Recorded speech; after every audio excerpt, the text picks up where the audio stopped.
안녕하세요. 반값보험료 만들기입니다.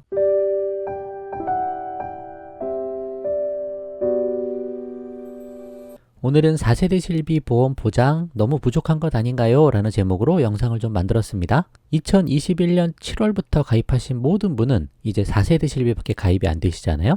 근데 4세대 실비가 예전에 1, 2세대 실비보다는 보장이 또 많이 작아졌으니까 그거에 대해서 좀 걱정하시는 분들도 계시는 것 같아요. 그래서 좀 흔들리시는 분들도 있는 것 같은데 제가 기본적인 개념 한번 다시 설명을 좀 해볼게요.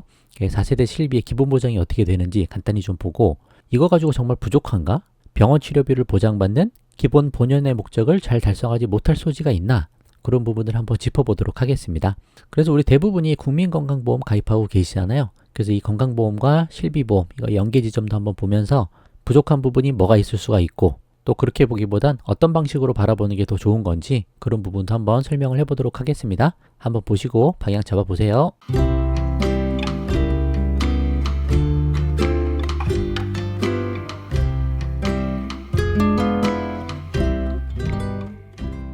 자, 4세대 실비보험의 보장이 어떻게 되는지 간단히만 살펴보도록 하겠습니다. 저야 뭐 늘 보지만 계속 보지 않으시는 분들은 매번 잊어버리실 수도 있으니까 간단하게 보고 넘어갈게요. 기본 담보가 있고 특약이 있죠. 기본 담보는 이제 상해 급여, 질병 급여 이렇게 두 개로 나뉘어 있습니다. 2번 5천, 2번 5천 이렇게 돼 있고 통원은 회당 20만 원 한도예요.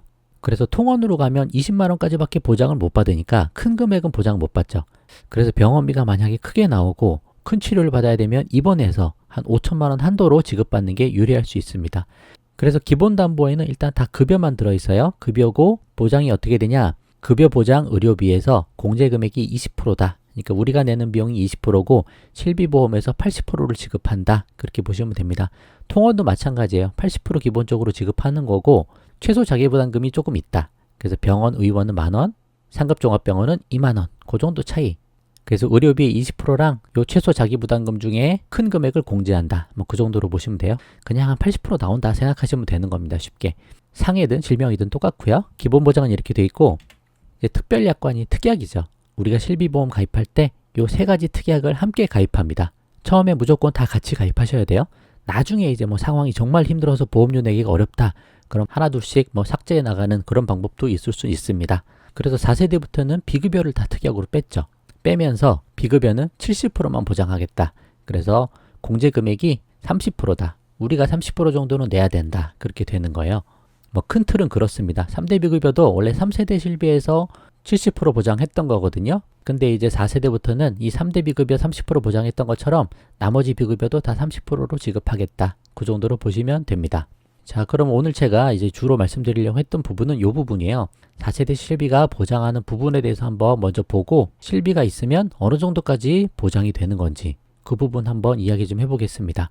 자, 일단 실비보험을 보장하는 부분이 이렇게 돼 있죠. 제가 늘 설명하던 자료인데 우리가 아프거나 다치거나 하면 결국 가는 거는 병원이잖아요. 그럼 병원에서 나오는 건 결국 병원비예요. 병원비가 이렇게 세 가지로 구분이 돼 있다는 거예요. 일단 크게는 급여, 비급여로 나뉘어 있고 급여에서 공단이 내주는 부분 A 부분, 그리고 급여 부분인데 공단에서 안 내고 우리 환자들이 내야 되는 부분이 B예요. 그리고 이 급여 외에는 다 비급여죠.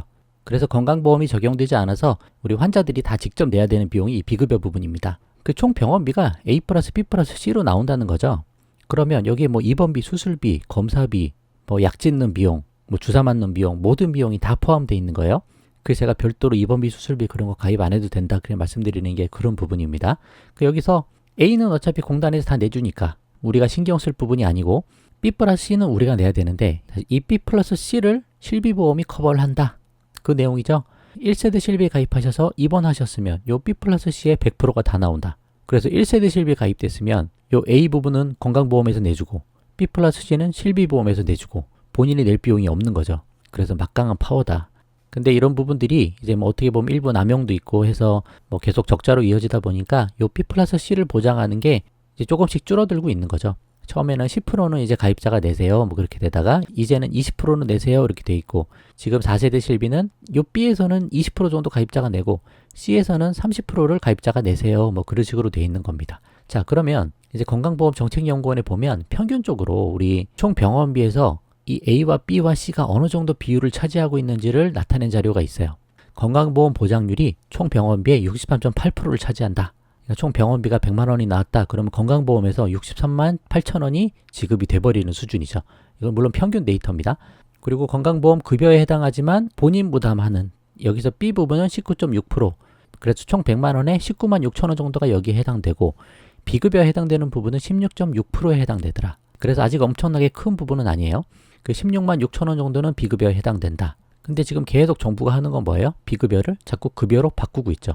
그래서 이 부담금이 차차 줄어들 수 있다라고 보는 거죠. 그래서 이 비율을 봤을 때 이 두 개를 실비보험이 이제 보장하는 영역인데 우리가 4세대 실비보험에 가입해 있다면 총 어느 정도의 자기부담금을 지게 되는가? 그 부분을 한번 계산을 해보려고 합니다. 자, 그래서 여기를 A, 여기를 B, 여기를 C라고 봤을 때 B가 19.6%잖아요.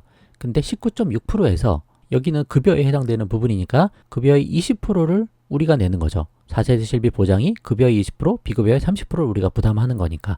그럼 19.6%에 20%에 해당하는 부분 3.92% 정도 됩니다. 그러면 비급여 16.6%는 비급여의 30%를 우리가 내게 돼 있잖아요. 그래서 16.6%에 30%를 곱하면 비급여에서 우리가 부담할 부분은 4.98% 정도 됩니다. 그러니까 총 100만 원이 나왔을 때 63만 8천 원은 건강보험이 내주고 이 부분 중에서도 실비보험에서 다 내주고 우리가 부담할 부분은 3만 9천 원, 여기에서는 4만 9,800원 그 정도가 되더라. 아주 작은 부분이라 볼 수 있죠. 그래서 평균 가입자 부담률은 4세대 실비에 가입되어 있다면 요 3.92 더하기 4.98 하면 8.98 정도 되더라. 총 병원비 100만 원이 나왔을 때 우리가 실제 부담할 수 있는 금액은 평균 한 8만 9천 원 정도, 그 정도 수준에 불과하다라고 하는 거죠. 그러니까 이게 1세대로 가면 요 8.9%도 아니고 거의 뭐 0%죠. 근데 그게 이제 조금씩 줄어서 4세대 실비로 오면 한 9% 정도까지 늘어났더라. 그래도 9%가 10%도 안 되잖아요. 결국은 총 병원 치료비의 평균 90% 이상이 보장이 된다라는 겁니다. 이게 어떤 조건이다? 건강보험과 4세대 실비를 가입해 있으면 총 병원비의 90% 이상이 보장이 되더라. 그런 부분이죠. 자, 이 정도면 되는 거 아니에요? 우리가 늘 병원 가는 게 아니고 병원에 있는 시간보다 병원에 안 있는 시간이, 그리고 우리가 치료받는 시간보다 치료받지 않는 시간이 훨씬 더 길고 많죠. 그렇게 따지면 나머지 조금 부족한 금액은 우리가 보험료 최대한 줄이고 해서 모아놓은 돈, 그리고 우리가 쌓아나간 자산으로 그거를 충당하는 식으로 해도 큰 문제가 없을 거다. 저는 그렇게 생각합니다. 그래서 너무 걱정하고 두려워하고 하실 필요 없으시다. 그렇게 말씀드립니다. 자, 결론으로 마무리 지을게요. 1에서 4세대 실비 중 보장이 가장 작은 4세대 실비라도 국민건강보험과 함께 평균 90% 이상의 병원 치료비가 보장된다. 예외도 있을 수는 있겠지만 평균 잡아서는 이렇게 될 거다라는 거죠. 그리고 100세까지 병원 치료비에 대한 걱정은 충분히 덜 수 있다. 왜냐? 100세까지 계속 재가입되면서 보장이 된다. 재가입은 자동 재가입 되시는 거예요. 너무 걱정하실 필요 없으세요. 그리고 가능하면 일찍 건강할 때 실비 하나는 꼭 가입해 두자. 이거 되게 중요하고요. 가장 좋은 것은 태아 때 태아 실비 하나 가입해 두면 제일 좋습니다. 어머니가 특별히 아프지 않으시고 아이 임신했다는 걸 딱 인식하는 순간에 태아 실비는 그때 가입하라는 거예요. 그때 가입해 두면 태아가 아무 병력도 없잖아요. 그때 가입해 놓으면 100세까지 병원 치료비가 일단 커버가 됐나. 엄청난 거죠. 괜히 뭐 기형아 검사 하면서 뭐가 나와서 태아 실비 가입이 안 되는 그런 상황을 만들지 마시고 임신을 인식했으면 바로 가입하자는 거죠. 그때 실비 하나만 잘 가입해둬도 평생 보험 점수 100점에 80점을 먹고 들어가는 겁니다. 근데 요거부터 가입이 안 되면 그때부터 문제가 조금씩 생길 수 있는 부분이에요. 그래서 이 부분들 잘 명심해 보시고 방향 잘 잡아보시면 좋겠습니다. 오늘 영상 여기까지만 하고요. 도움되셨으면 구독과 좋아요 부탁드리고 공유도 많이 부탁드립니다. 마칠게요. 감사합니다.